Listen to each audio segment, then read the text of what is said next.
My name is AJ Massaro, and I'm from New Haven, Connecticut.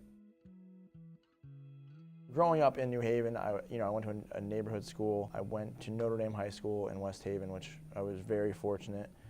First couple years, I didn't really like it, but ended up okay. I got through it, and then ended up going to Keene State in New Hampshire, and ended my career, for now, at Southern Connecticut State University.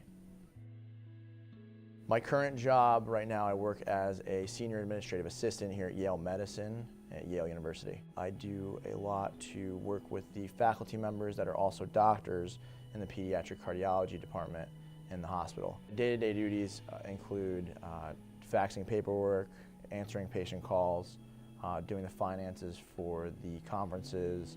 Any expenses we do in the department are heavily processed, so a lot of different contact points, but definitely a lot of financial processing to do with the section.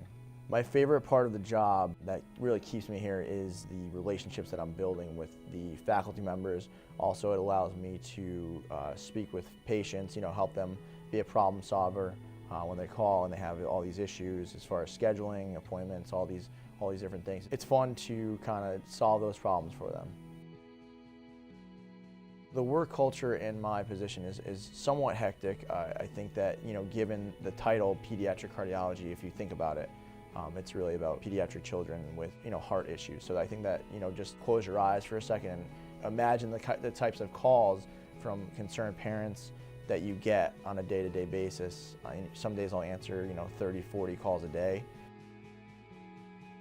As far as stress goes, I think that there's some sort of stress level to that, I think, but also the environment. It can get hectic at sometimes, but I think that it's all about keeping your composure. Kind of, when you first get your feet wet, that's obviously very intimidating to have that sort of call and say, hey, listen, my kid is blue in the face. They just had a ASD repair last week. Like, what are we supposed to do? And I'm not clinically trained at all, so that kind of question is pretty intimidating. But I think that the stress level, the work environment, it's all about confidence, and I think it's, as you learn the job, you kind of gain that confidence and kind of reroute those calls, triage them in a very acceptable manner. My advice to anyone graduating and entering the workforce is to pick a direction and go full force into it, because if you wait around for that special aha moment, I don't think you'll get very far in those first few years until you figure out what you're actually going to do and realize that what you do out of graduation isn't necessarily going to be what you'll be doing for the rest of your life. So always treat things as temporary. Aside from my 9-to-5 as a senior administrative assistant, I started a company. I guess you would call it a company. It's really more of a lifestyle brand. It's really just about getting better each day, personal development. How can you push yourself to be the best person you could be? I want to help millennials out there, that are struggling, that are uncertain about what they're going to do with their lives. I'm here to tell them that, everything's going to be okay. If you're going to live your life, how are you going to make the best life possible? You're the creator of your own life. I'm just trying to make people know that they are in control of their situation. So when they complain about a job that they don't like, it's like, I don't get that. I started Manifest Millennial 2 years ago on Thanksgiving Eve, and my first blog post, it was entitled, How to Not Overfill Your Plate This Holiday Season.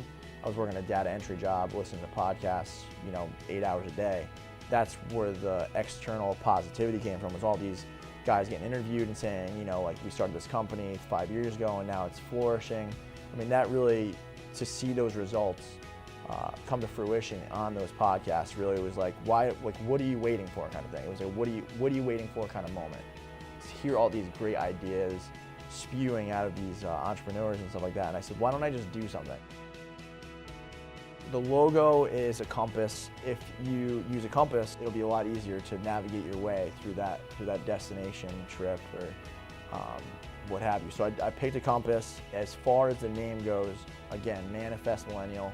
I'm a millennial. I'm talking to millennials. I'm trying to inspire them to really buy into the ideas of optimism, positivity, really just enjoying your life, because I mean that's really what it's all about, is just pursuit of happiness, that kind of stuff.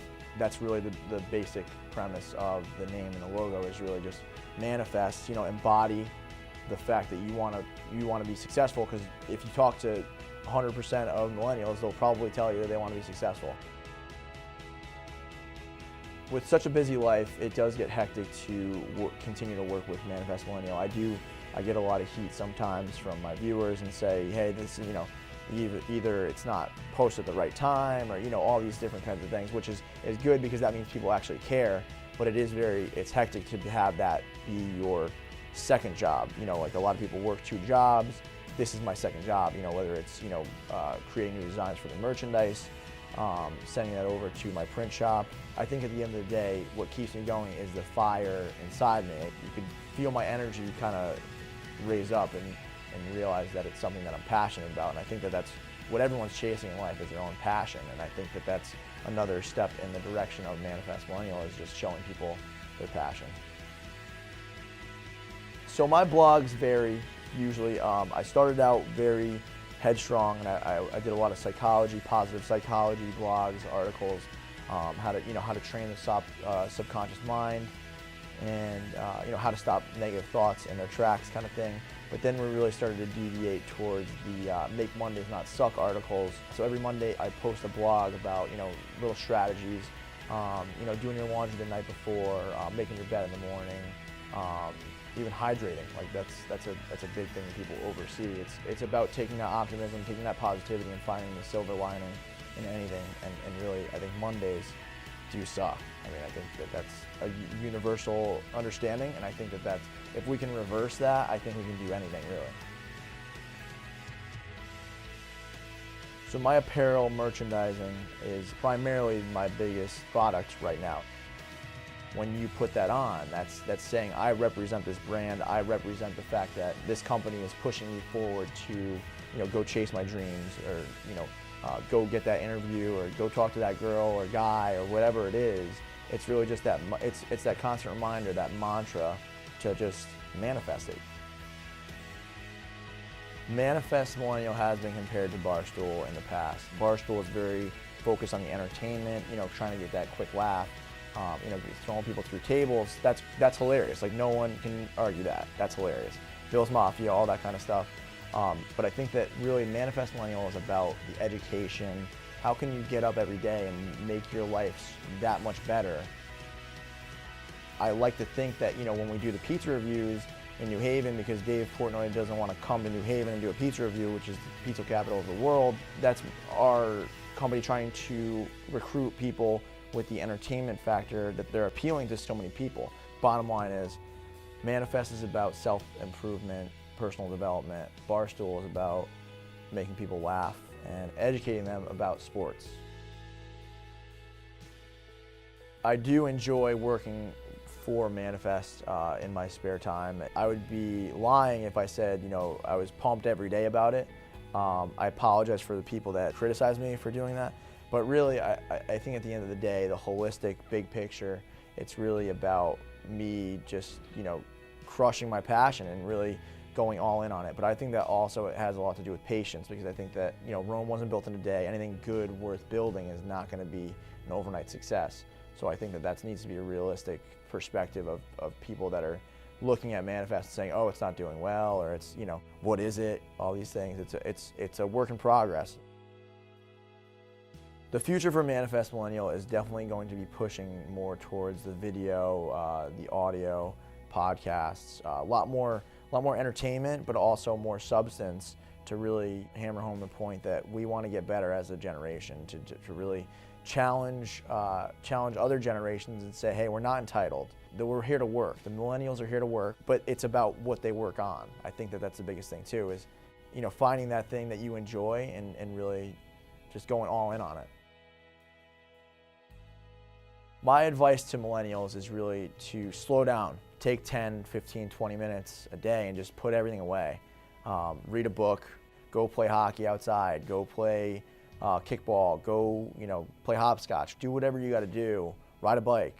That will be the biggest difference between the millennials and the future generations is how they handle that technology. So I would say try to limit it if at all possible.